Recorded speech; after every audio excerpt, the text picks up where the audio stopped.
Many of you maybe know or don't know, but my dad and I work collaboratively on a lot of these projects that I've done. If you go to the Columbia Sports Fieldhouse, you'll be able to see some of our projects that we've done together.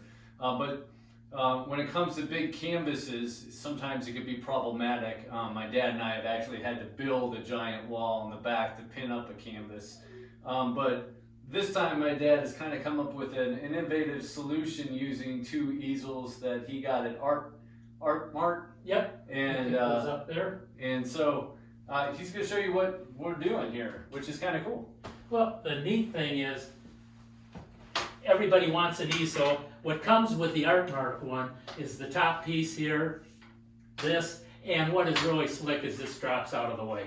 Now, it doesn't come with the coasters on it. We put those on specifically because David wanted to be able to roll it around his studio and work with something. So I put locking ones that you can actually lock the bottom. The nice thing is he's got adjustment on it, so he's taking a standard size painting. He can drop this down, it holds it. He doesn't like the angle on it. He can change the angle so he can work with it a little more on an upright or bring it back down that way. But the problem lies in if he's got a 6-foot canvas, the ends are going to be floppy even if it's in this one. So what we did is we took and redesigned, and initially I bought about $300 worth of lumber at Home Depot, thinking I could do it from scratch. Went to ArtSmart, and all of a sudden they had these great frames right here for normally, I think they're normally about $145 a piece, for $89 right now.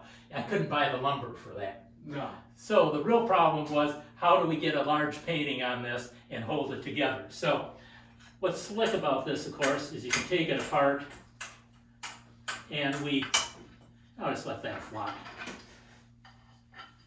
Put it out of the way here. So we redesigned to get a painting lower on it because the other one locked up right about here. But David needs the height. We've only got 8-foot ceilings, so that's a problem. So this one actually will drop it down, the canvas down to this size. The other problem was this was out here, so the canvas would lock back on this. So we took this off. Oops. And I dropped another piece, but that's going to happen.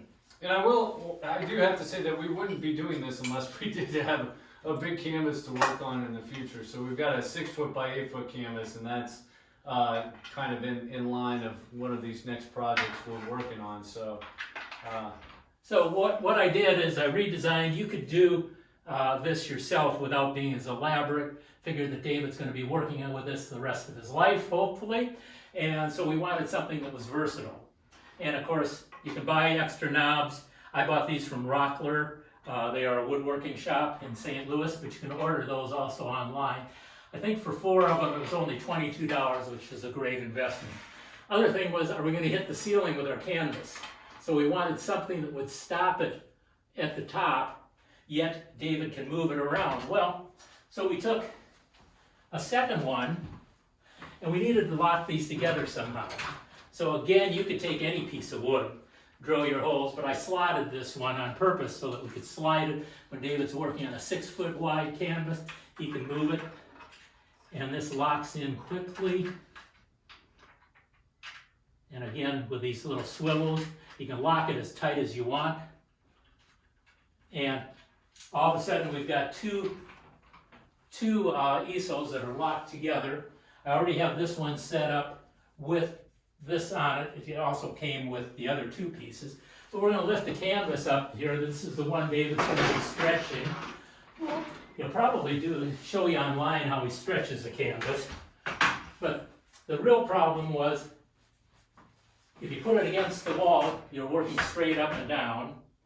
This way you can actually have your feet under, lean it. You can change the distances you want on this. You can see we've got this one tilted a little different than the other one. Mm-hmm. So we'll just take that like that. And then when David wants to make a change in it, the real problem in the past was moving it up and down was a problem. So with this one, you can reach behind, lift, and you want to do that side, David? Sure. You can bring this up to the top of the, are we at the top? I think so. Okay, and you can lock it in place. This one will also drop down a little bit and lock it in place like that. So all of a sudden, we've solved the problem of the canvas and flexibility with that. So once this canvas is totally stretched, it's going to be a solid canvas from that standpoint. And he can actually slide and move these back and forth to get the distances that he wants. He can also move it out because in his studio, if you lift it up there, Dave. Sure. In his studio, Got a little ceiling with that one. yeah, he can move it back and forth, find the area you want. And of course, the nice thing about these easels is he can use one at a time. That's exactly right. And No, so this it's is nice great. that So this is kind of the bonus of having John Spear as your father, is having somebody that can engineer you a nice big easel. And just for the record, let me show you my old easel. This is this came from the Alleyway Studios, and you can see right there along the edge is my proof of it's being used. And so for this one, I had all of these notches, and then if I want to move this up, I got to pull this notch and clip into this one. And originally this piece was 10 feet tall, so it could handle a big canvas, and then I put a larger bar on the bottom if it was a longer 8-foot painting or something like that. But this is a much easier and cleaner and mobile way to work on a big painting. So thank you, Dad.